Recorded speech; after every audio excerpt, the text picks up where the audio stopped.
اعوذ باللہ من الشیطان الرجیم بسم اللہ الرحمن الرحیم۔ اربوں خربوں درود و سلام حضرت محمد مصطفیٰ صلی اللہ علیہ وآلہ وسلم پر اور آپ کی آل پر۔ دا نالج فیکٹری کے ساتھیوں، السلام علیکم ورحمۃ اللہ وبرکاتہ۔ ناظرین کرام، حضرت غازی عباس علمدار رضی اللہ تعالیٰ عنہ کی قبر مبارک کا سرداب اور پانی، آج ہم اس پہ بات کریں گے۔ لیکن ویڈیو شروع ہونے سے پہلے آپ نے آنے والے معزز ساتھیوں سے گزارش ہے کہ ہمارا چینل سبسکرائب کریں، ساتھ ہی بیل آئیکن کو پریس کریں تاکہ آنے والی ہر نئی علمی اور دلچسپ ویڈیو آپ تک بآسانی پہنچ سکے۔ ناظرین کرام، عراق میں موجود زمین کے اندر کا پانی تقریباً سب جگہ پر ہی نمکین، کھارا اور پینے کے قابل نہیں ہے، لیکن حضرت عباس علمدار رضی اللہ تعالیٰ عنہ کی قبر اقدس والے سرداب میں موجود پانی انتہائی خوش ذائقہ اور بہت شفاف ہے، اور اتنی مدت گزرنے کے باوجود اس کی رنگت اور ذائقے میں کوئی فرق نہیں آیا، اور بہت زیادہ وہاں سے پانی لینے کے باوجود بھی ختم یا کم نہیں ہوا۔ اگر ہم اس پانی کے راز کو جاننا چاہیں تو ظاہری طور پر اس پانی کی اس طرح موجودگی کا راز اب تک کسی کو بھی معلوم نہیں ہو سکا، بس خدا اور اس کے خاص بندے ہی اس پانی کے اصل راز کو جانتے ہیں۔ شاید ہو سکتا ہے کہ کربلا کے میدان میں شدید پیاس کے باوجود بھی حضرت عباس علیہ السلام نے پانی پر قبضہ کرنے کے بعد اپنے آقا حضرت حسین مولا حسین اور ان کے اہل و عیال کی پیاس کو مد نظر رکھتے ہوئے پانی نہیں پیا تھا، لہٰذا اس مرتبہ شاید خود ہی پانی حضرت عباس علمدار علیہ السلام کے پاس چل کر آ گیا ہے۔ اس پانی کے بارے میں گفتگو کرنے سے پہلے ضروری ہے کہ پہلے اس سرداب کے بارے میں کچھ بیان کیا جائے۔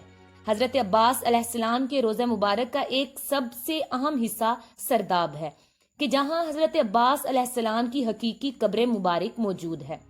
یہ سرداب 8ویں صدی ہجری میں بنایا گیا تھا، لہٰذا اس زمانے کے فن تعمیر کے مطابق اوپر والے حصے کی نسبت سرداب کی دیواریں انتہائی عریض اور موٹی بنائی گئی ہیں، بلکہ اوپر والی عمارت کی دیواریں سرداب کی دیواروں کی آدھی چوڑائی سے بھی کم موٹی ہیں، لہٰذا اس وجہ سے قبر مبارک والا پورا سرداب اوپر والی عمارت کے برعکس بہت ہی تنگ ہے۔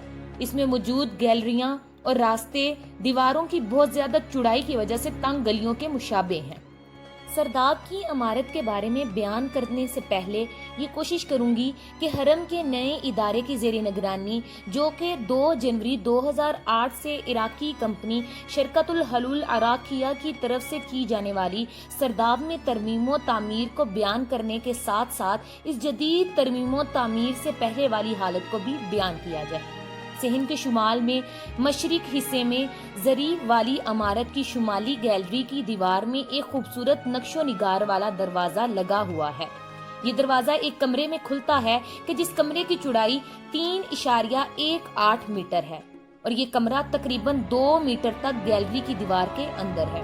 اس کمرے کی دیواروں پر فرش سے لے کر 2 میٹر اوپر تک سنگ مرمر لگا ہوا تھا کہ جس کو ہٹا کر اس کی جگہ نیا اور اعلیٰ درجے کا سنگ مرمر لگا دیا گیا ہے، اور سنگ مرمر سے اوپر والا حصہ پہلے فقط ایک سفید دیوار تھی، لیکن اب نیا سنگ مرمر لگانے کے بعد ساری دیواروں کو آئینوں اور کرسٹل کے ٹکڑوں سے مزین کر دیا گیا ہے، اور یہ سارا کام 2008 کے نصف میں مذکور شدہ منصوبے کے تحت ہوا تھا۔ اس طرح اس کمرے کا ایک اور دروازہ بھی ہے جو شمالی گیلری میں کھلتا ہے۔ یہ دروازہ سونے کا ہے، یہاں پر پہلے چاندی کا دروازہ لگا ہوا تھا کہ جس کو 2007 میں تبدیل کر دیا گیا۔ اس کمرے کے تقریباً درمیان میں زمین میں ایک لوہے کا دروازہ ہے۔ یہ دروازہ اس راستے پہ کھلتا ہے جو سرداب کی طرف جاتا ہے۔ ناظرین کرام، یہ راستہ 8 سیڑھیوں پر مشتمل ہے۔ 8 سیڑھیوں کے بعد سرداب کا فرش شروع ہو جاتا ہے، اور اس راستہ اور سرداب کے سارے فرش پر سنگ مرمر لگا ہوا ہے۔ سیڑھیوں سے اترنے کے بعد 4 میٹر لمبا اور 1.38 میٹر چوڑا راستہ شروع ہو جاتا ہے۔ اس 4 میٹر لمبے راستے کے ختم ہونے کے بعد ظریف والی عمارت میں موجود گیلری کا سرداب والا حصہ شروع ہوتا ہے کہ چاروں طرف گھومنے کے بعد سرداب کی ابتدا والے راستے پر ختم ہوتا ہے، اور اوپر والی گیلریوں کے نیچے سرداب میں بھی گیلریاں ہیں۔ ہم ان کو سرداب والی گیلریاں یا سفلی رواق سے تعبیر کر سکتے ہیں۔ سرداب والی گیلری کافی تنگ ہے، اور بعض جگہ اس گیلری کی چوڑائی میں غیر مخصوص اضافہ بھی ہوتا ہے۔ سرداب میں موجود گیلری کی چوڑائی 1.27 میٹر سے لے کر 1.38 میٹر تک ہے۔ سرداب والی گیلری میں بعض جگہ قبریں بھی ہیں اور گیلری کی جو دیوار حضرت عباس علیہ السلام کی قبر اقدس کے قریب ہے، اس میں محراب نما طاق بنے ہوئے ہیں۔ بعد میں ان کے سامنے دیوار بنا کر انہیں بند کر دیا گیا تھا، لیکن مذکورہ منصوبے کے تحت اس دیوار کو ختم کر کے نئی دیوار بنائی گئی اور اس دیوار میں سوراخ رکھے گئے ہیں۔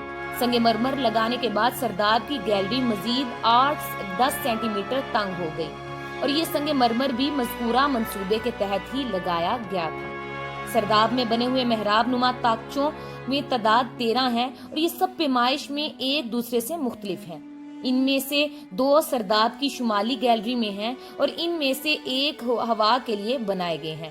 شمالی روشندان کے مشرق میں اور دوسرا مغرب میں ہے اور 3 محراب نما طاق مغربی گیلری میں ہیں، ان میں سے 2 ہوا کے لیے بنائے گئے ہیں۔ آج کے لیے اتنا ہی، پھر ملیں گے اسی سلسلے کی ایک نئی کڑی کے ساتھ۔ تب تک اپنا اور اپنے پیاروں کا ڈھیروں خیال رکھیں۔ السلام علیکم ورحمۃ اللہ وبرکاتہ۔